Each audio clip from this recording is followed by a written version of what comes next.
Hey, Coach. Yes, sir. How are you? Ladies and gentlemen, good evening. Please mute all communication devices.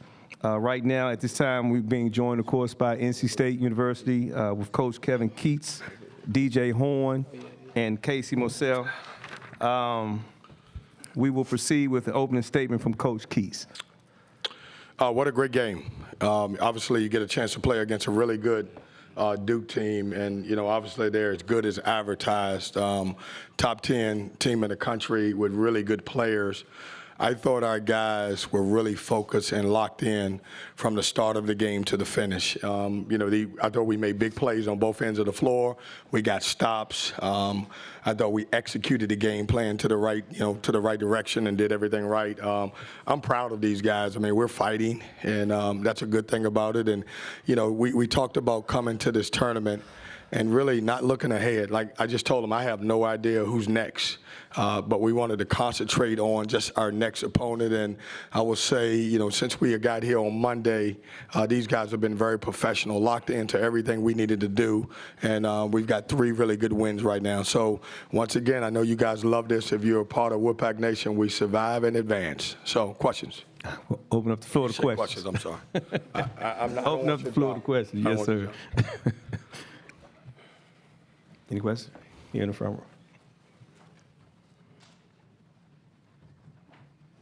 row. Mike Barber, Richmond Times-Dispatch. For both players, when Ben misses the dunk and then gets the technical on the stick back, what did you guys think and what did you understand about kind of what was being called and what was happening there? Don't say what you really mean, don't.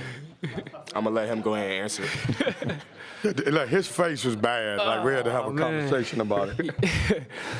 Nah, I mean, I didn't know a tech was coming right after that. I was already shocked, but the tech by itself, it threw us all in awe. But, all we could do was just focus on the next play. It was good that we got the ball back and gave us a good opportunity to execute and get a bucket. So, we just had to move on and have a short memory.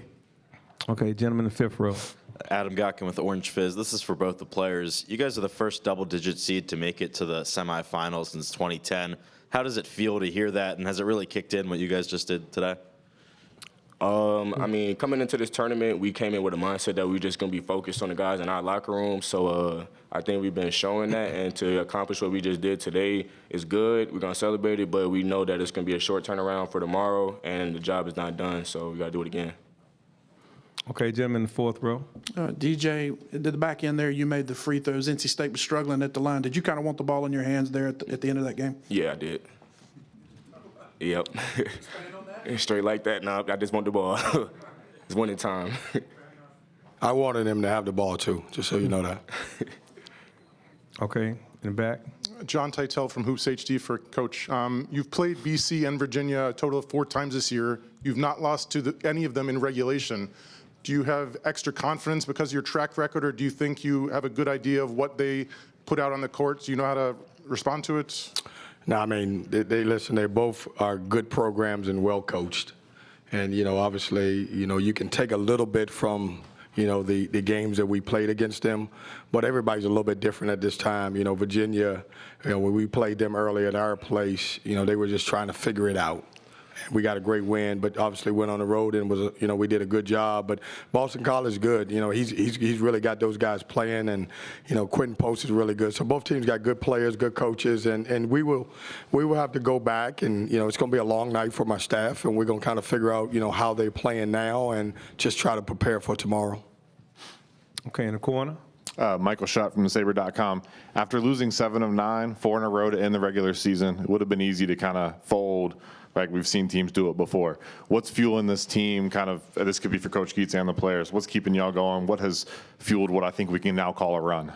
Yeah, I'll answer that first. I mean, we had a tough back-end schedule. Like, I've said this before, when I look at our schedule, it's a lot of teams in there. We got 15 teams in there, all ranked in conference schedule. We got the third toughest conference schedule, and, we played all the ranked teams and everything else. So when we looked at our schedule, we knew that our back end was really tough. Obviously, I don't know if any program in the history of basketball has played Carolina and Duke on a Saturday and turn around and play them on Monday, thanks to the ACC. I got no problem with that now. That being said, we just had to refocus and understand that everything that we had done before that, we're a good basketball team. We just had some challenges going down the stretch, and during that time, a lot of things going on. And we just, we said when we got to the tournament, we can play and we can beat anybody in this league. The unfortunate thing about it is that everybody else can do the same thing. So I think we're locked in. Okay, gentlemen, third row. Brett Friedlander, SaturdayRoad.com. This is for the players, and Kevin, you can chime in too if you like. Kind of piggybacking on the last question, the vibe outside the program, fans and us, when you were losing those 4 in a row to end the season was, oh wow. Now it's the opposite. What was it like in the locker room? How different was the vibe during that last couple of weeks during the regular season compared to these last few days?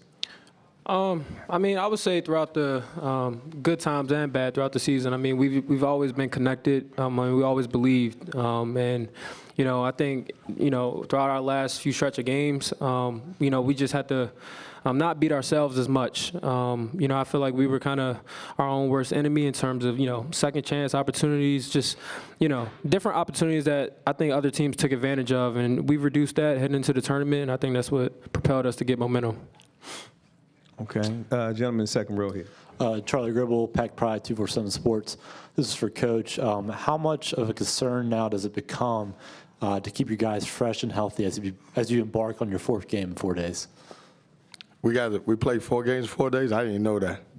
Now we're just listen. It's you got to play every game, and obviously we're prepared for this. I would say this. A lot of people, we talk about our conditioning and how it pays off for us, and when you look at those 3 games that we played, honestly, we've looked like the both more fresh team than anybody. We're still picking up. We're still getting after people, and it's more of a mindset than a physical thing. And our guys believe and understand, and we've been able to rotate guys in and out, and so we just at this time of the year, everybody's gonna have some nicks and bruises, and you gotta be able to fight through some of that. Okay, young man in the second row here. Coach David Glenn from the North Carolina Sports Network. These guys always play a ton of minutes for you. Mohamed doesn't always play 37. Michael doesn't always play 35.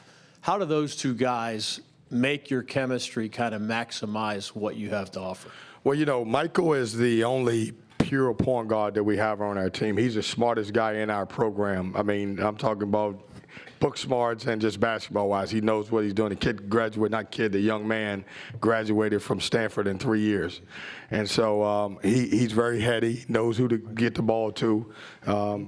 He's starting to get a voice, which I didn't have early in the year. Now he's starting to talk to everybody and telling everybody, obviously where to be and get motivated. And then Mo's just gotten better. I mean, he is just he's our leading rebounder. He's kind of one of those guys that can play inside out. He's doing a lot of good things for us. And so I think with the emergence of those guys, added to these 3 guys and Jaden Taylor and DJ Burns, it's kind of giving us really 7 veteran guys who are really good, and then the other guys are adding to what we have. Okay, 4th row here. Josh Graham, WSJS coach. You've mentioned several times that you grew up watching this tournament. Mm-hmm. Everyone remembers games like this. What does it mean to you to, at NC State, have a win like this going on a run now to the first semifinal that you've been at? Yeah, it means everything. I grew up in Lynchburg, Virginia, and I knew ACC basketball. I mean, loved it. My time and other than I will say this. This will be a good one. You can report this. I actually like Greensboro a lot. I like it just a little bit, just so everybody know that part of it. I'm very familiar with it, and it means a lot to me, my family. My parents are back home, and they're watching basketball. They're not really into sports. They're Kevin Keatts fans. And, you know, they obviously getting a chance to see me on TV and have the opportunity to coach these guys. Man, it feels great. I mean, it's really good. Okay, gentlemen here. Hey, this one's for Casey. You know, you talked about earlier in the week coming home. You said you were getting your Lido's Pizza, getting to see your family. How special has it been to be here back in the DMV, and not only that, but to now be a part of this run here, you know, in your home area? Yeah, it's huge. I think it's a great story. You know, I think we, you know, I love this team and I love this city. And, you know, to be here and, you know, shine on the biggest stage here in D.C., it's a great moment that I value. Okay, we have one more question. For both the players, you heard Coach talk about the energy and looking like the fresher team. Obviously, you want to rest tonight. Will you guys watch this next game in your hotel rooms as a team by yourselves? What's the plan? We're just going to keep everything the same. Probably go home and watch a little bit of film, personnel and all that, but really about getting rest right now. Get ready for tomorrow. Yeah, they won't watch film tonight. We don't even know we're playing yet. So, no, we're getting out there. They'll get back and we'll get dinner, and they don't watch games. The coaching staff's gonna watch games. We'll put a game plan together. They're not gonna watch games. Casey, I saw him last night, and it's great that he's back home.